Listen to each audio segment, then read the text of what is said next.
চলো বন্ধুরা, তোমাগরে আইজ একটা কাহিনী শোনাই। ঈদের পর পরিবারের সবাই একসাথে ঘুরবার গেছিলাম। তো বাড়ি থেকে বের হওয়ার আগে আমরা সবাই সিদ্ধান্ত নিয়ে গেছিলাম ঘোরাঘুরি শেষে মাওনা চৌরাস্তার আফসার থেকে খাওয়া দাওয়া কইরা বাসায় চলে আসবো। কিন্তু শেষ মুহূর্তে আমরা প্ল্যান চেঞ্জ করে আমরা অন্য একটা রেস্টুরেন্টে চলে যাই। কিন্তু সেইখানে যাওনের পর খাবার ঠিক মতো আমরা পাইতেছিলাম না। বাচ্চাগর খাওয়ান ঠিকই ছিল, কিন্তু আমাগরটা ছিল না। তাই আমরা ওইটা থেকে বের হয়ে অনেকটা দূরে আরেকটা রেস্টুরেন্টে চলে যাই, কারণ এইখানে আমরা আগে আরো 2বার খাইছিলাম আর এইখানের খাওয়ানোর টেস্ট ভালো আছিল। কিন্তু এইখানেও খাবার ঠিক মতো পাইতেছিলাম না।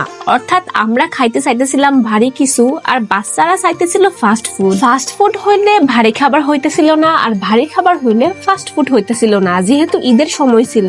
তো আর কি, দুইটা রেস্টুরেন্ট ঘুরা প্রথমে যেটার প্ল্যান করছিলাম সেইখানে যাইতে হইল।